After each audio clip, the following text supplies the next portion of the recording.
বিকেলবেলাটায় ইচ্ছা করে খাস্তা নিমকি বা কোনো স্ন্যাক্স টাইপসের ও ১ কাপ চা। আমিও আপনাদের মতোই ব্যতিক্রম নই। তো আজকে বিকেলবেলায় বসে, বসে ভাবছিলাম কি খাওয়া যায়, কি খাওয়া যায়? তো এইমাত্র মাথায় এলো যে খাস্তা নিমকি করা যেতেই পারে। তো এটা আমরা বাইরে থেকে যখন কিনে নিয়ে আসি তখন ওটা একেবারে হেলদি টাইপসের নয়। কেননা ওরা বিভিন্ন ধরনের তেল ইউজ করে। হয়তো আমরা যারা ডায়েট করছি তাদের ক্ষেত্রে একেবারেই এটা খাওয়া উচিত নয়। আপনারা চাইলে বাটার দিয়ে বাড়িতে তৈরি করতে পারেন বা এমনি তেল দিয়ে। তো তবুও ওটা আর বেশি হেলদি হয়, আমার মনে হয়। তো আসসালামু আলাইকুম ফ্রেন্ডস, কেমন আছেন? আশা করি আমার ভিডিওটি যে যেখান থেকে দেখছেন এবং দেশের বাইরে, আশা করি সবাই আল্লাহর রহমতে সুস্থ আছেন এবং ভালো আছেন। আলহামদুলিল্লাহ, আমরাও ভালো আছি। তো আমি চেষ্টা করে হয়তো পারছি না, বাট আজকে আবার চেষ্টা করেছি আপনাদের মাঝে ইউনিক একটি রেসিপি নেওয়ার জন্য। তো এই রেসিপিটি অবশ্যই রিকোয়েস্টেড রেসিপি ছিল। এর আগেও আমি করেছিলাম, সবাই পছন্দ করেছিল। তো ভাবলাম আজকেও করা যাক, আপনাদের মাঝে নিয়ে আসা যাক রেসিপিটি। তো এই রেসিপিটি আমি করেছি বলে বলছি না, আপনারা অবশ্যই বাড়িতে করলেই বুঝতে পারবেন কতটা টেস্টি হয়েছিল খেতে। মাশাআল্লাহ, এতটা স্বাদ হয়েছিল, ছোট থেকে বড় সবাই পছন্দ করবে এই রেসিপিটি খেতে। তো একবার হলেও বাসায় এই রেসিপিটি ট্রাই করবেন। ট্রাই করার পরেই আমাকে কমেন্ট করবেন। আগে অবশ্যই করতে হবে না কমেন্ট, কেননা ট্রাই করলে বুঝতে পারবেন মাশাআল্লাহ কতটা টেস্ট হয়েছিল আর কি। তো কথা বাড়াবো না, চলে যাব একেবারে মূল স্টেপে। আমি কি কি করছি একটু দেখে নেবেন, তাহলে বুঝতে পারবেন। এখানে আমি ময়দা নিয়ে নিয়েছি, আপনারা চাইলে এটা আটা দিয়েও করতে পারেন, নর্মাল আটা। আমি এখানে ময়দাটা ইউজ করেছি। ময়দা করলে কি হয়, অনেকটা ক্রিস্পি হয়, খেতে অ্যাকচুয়ালি ভালো লাগে, কথায় বুঝতে পেরেছেন আশা করি। তো দেখুন এখানে ময়দা নিয়ে নিয়েছি, তার মধ্যে সামান্য লবণ দিয়ে দিলাম, যেটা অবশ্যই লাগবে। এখানে সামান্য চাট মশলা দিয়ে দিয়েছি। আর তারপরে এখানে দেখে বুঝতে পারছেন এটা জওয়ান যেটা বলে আর কি, সেটা এইভাবে হাতের দ্বারাই এটাকে একটু মুছলে দিয়ে দিলাম। এটা দিলে খেতে এত টেস্ট হয় আর ফ্লেভারটা অনেক গুণ বেড়ে যায়। তারপরে এখানে ঘি দিয়ে দিলাম। ঘিটা অবশ্যই দেবেন, ঘি না দিলে সেই রকম টেস্ট পাবেন না আর কি। তো এটা আমার বাড়ির তৈরি ঘি, বাড়িতেই আমি ঘি তৈরি করি। যারা ঘিয়ের রেসিপি দেখতে চান, আমার এই রেসিপি মানে ঘিয়ের রেসিপি আর কি দেওয়া আছে এই চ্যানেলে, আপনারা দেখে আসতে পারেন। তো তারপরে দেখুন এভাবে ময়াম দিয়ে নিচ্ছি, একটু হাতের সাহায্যে ভালো করে এটাকে নেড়ে ময়াম দিতে হবে। আশা করি আমার কথাটা বুঝতে পারছেন আর কি। তারপর সামান্য জল দিয়ে হালকা হালকাভাবে আমি একটি সফট ডো তৈরি করে নেব। আমরা বাচ্চা বলুন, বুড়ো বলুন বা আমাদের মতো হাউস ওয়াইফ আর কি, আশা করি বুঝতে পারছেন। তো আমরা নরমালি কী হয়, বিকেল টাইমে একটু কিছু না কিছু খেতে ইচ্ছে করে যে এটা খেতে বেশ ভালো লাগবে এটা, কিন্তু আমরা কি করি, অলসতার কারণে করতে ইচ্ছে করে না, বাইরে কিনে নিয়ে এসে খেয়ে নিই। তো আমার মনে হয় বাইরে এটা না কিনে বাড়িতেই যদি আমরা তৈরি করে খাই তো বেশি বেটার হয়, কেননা তৃপ্তি করে খাওয়া হয়। আর বাইরে থেকে বেশ টাকাও লাগবে, প্লাস হচ্ছে সেই রকমভাবে আমরা খেয়ে উঠবো না, আর গ্যাসের অ্যাসিডিটি হতে পারে, অনেক কিছু আর কি হতে পারে। তো আমি বলবো যে এই টাইপসের যেসব রেসিপিগুলো আছে আপনারা অবশ্যই বাসায় তৈরি করবেন। আর বাসায় তৈরি করা জিনিস খেতে সত্যি অসাধারণ লাগে।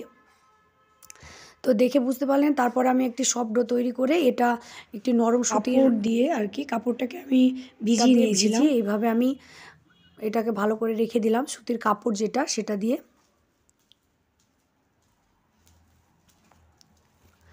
তারপরে এইভাবে কিছুক্ষণ রাখার পর আমি আবারও এটা তুলে নিচ্ছি। তো এটা অবশ্যই করবেন, সুতির একটা যে কোনো কাপড় দিয়ে ওটা মানে জলের সাহায্যে ওটাকে আগে ভিজিয়ে নেবেন আর কি, দিয়ে হাতের সাহায্যে নিচড়ে নেবেন, তারপরে ওটা ঢেকে নেবেন। তারপরে আমি আবারও সামান্য ঘি দিয়ে দিলাম।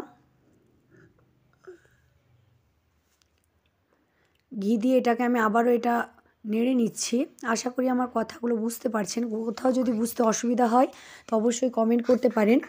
আর আমার ভিডিওটি এতক্ষণ যারা ধৈর্য ধরে দেখছেন তাদেরকে অসংখ্য ধন্যবাদ। ভিডিওর কোনো অংশ যদি আপনাদের ভালো লাগে ও হেল্পে আসে তো অবশ্যই কমেন্ট করবেন। আশা করি আমার প্রত্যেকটি রেসিপি আপনাদের ভালো লাগে, সেজন্য আপনাদের ভালো ভালো কমেন্টগুলো আমাকে পড়তে ভালো লাগে।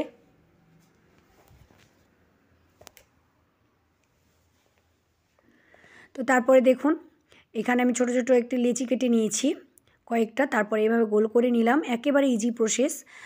তারপরে এটাকে আমি বেলে নেব। তো বেলে নেওয়ার পর এই স্টেপটা অবশ্যই ফলো করবেন। আমি কিভাবে করছি এটা যদি ফলো না করেন, স্কিপ করে দেখেন, তাহলে আপনারা কেউ পারবেন না পারফেক্টলি এইভাবে আমি যেভাবে তৈরি করছি সেভাবে তৈরি করতে। তো দেখুন আমি এইভাবে বেলে নিচ্ছি। আমরা যে কেউ সবাই বেলতে পারি আর কি। তো এইভাবে আমি ভাঁজ করে নিলাম। ভাঁজটা অবশ্যই দেখে নেবেন আমি কিভাবে ভাঁজ করলাম, তারপরে আবারও এইভাবে আমি একটু বেলে নিলাম। তো মাশাআল্লাহ দেখে বুঝতে পারছেন কতটা সুন্দর হয়েছে। তো আমি এইভাবে একে একে সবগুলো করে নেব।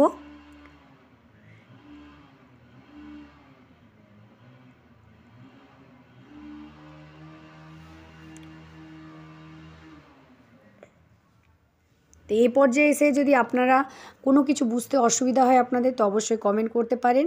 আপনাদের কমেন্টের অবশ্যই রিপ্লাই দেব। তো দেখুন আরেকটা আপনাদের সুবিধার্থে দেখিয়ে দিচ্ছি আমি কিভাবে করে নিলাম। এইভাবে ভাঁজ দিয়ে কিন্তু আবারও আমি বেলে নিচ্ছি। তো আপনাদের আবার সুবিধার্থে আমি কিভাবে ভাঁজটা দিচ্ছি আমি একেবারে ডিটেলসে দেখিয়ে দিচ্ছি। আশা করি যদি প্রত্যেকটা স্টেপ আপনারা ফলো করেন তো ইনশাল্লাহ এই রকম রেসিপি তৈরি করতে পারবেন, খাস্তা নিমকি যেটা বলি আর কি।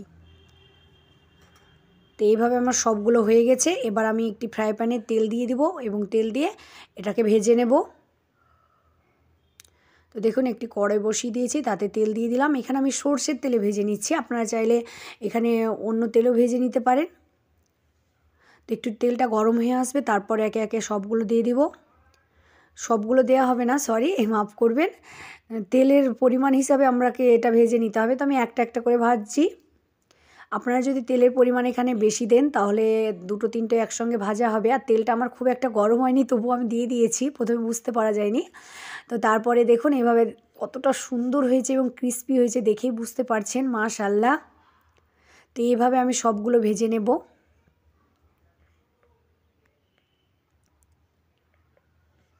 তো আপনারা যদি এর থেকে ইউনিক রেসিপি দেখতে চান বা কোনো ধরনের ব্লগ ভিডিও দেখতে চান তাহলে অবশ্যই আমাকে কমেন্ট করতে পারেন, আপনাদের রিকোয়েস্টটা রাখবো ইনশাল্লাহ। আর এর আগের ভিডিওতে আমাকে কমেন্ট করেছিল পারভিনা খাতুন, কোথা থেকে সেটা উল্লেখ করেনি, যে আপু তোমার কথাগুলো খুব সুন্দর লাগে এবং তোমার রেসিপিগুলো খুবই ভালো লাগে। তাকে অসংখ্য ধন্যবাদ জানাচ্ছি আমার রেসিপি দেখার জন্য এবং ভালো ভালো কমেন্ট করার জন্য। শাবনাম তুমি করেছিলে কমেন্ট যে আপু আপনার রেসিপিগুলো ভালো লাগে ও আপনার কথাগুলো ভালো লাগে। তো ধন্যবাদ তোমাকেও আমার রেসিপি দেখার জন্য। তো এরপরে বলছি যারা আমাকে কমেন্ট করবে অবশ্যই মানে তোমার যে জায়গা থেকে করবে অবশ্যই সেই জায়গাটা উল্লেখ করবে, তাহলে আপনাদের আমাকে থ্যাঙ্কস জানানো বা কিছু বলার আমি পাবো যে হ্যাঁ আপনারা এই জায়গা থেকে বলছেন, অবশ্যই এটা উল্লেখ করে দেবেন, তাহলে ভালো হবে। তো দেখুন আপনাদের সঙ্গে গল্প করতে করতে আমার সবগুলো ভাজা হয়ে গেছে। তারপর আমি এইভাবে তুলে নিচ্ছি। তো আমি একটা একটা করে ভাজলাম, আপনারা চাইলে দুটো তিনটে একসঙ্গে ভাজতে পারেন আর কি। আমার তেলের পরিমাণটা একটু কম ছিল সেজন্য আমি একটা একটা করে ভেজে নিলাম। আপনাদের সুবিধার্থে আরেকটি দেখিয়ে দিচ্ছি, একেবারে ইজি প্রসেস। একদিকে আমরা যদি চা তৈরি করি আর একদিকে এটা করি তো একসঙ্গে দুটো হয়ে যাবে এবং চায়ের সঙ্গে বলুন বা সকালেও আপনারা এটা খেতে পারেন। তো মাশাআল্লাহ আমার সবগুলো কমপ্লিট হয়ে গেল। আপনারা দেখেই বুঝতে পারছেন কতটা লোভনীয় হয়েছে এবং সুন্দর হয়েছে। আশা করি আজকের রেসিপিটিও অন্য দিনের মতো মন ছুঁয়ে গেছে। আর বাড়াচ্ছি না, ততক্ষণ সুস্থ থাকুন, ভালো থাকুন। আসসালামু আলাইকুম।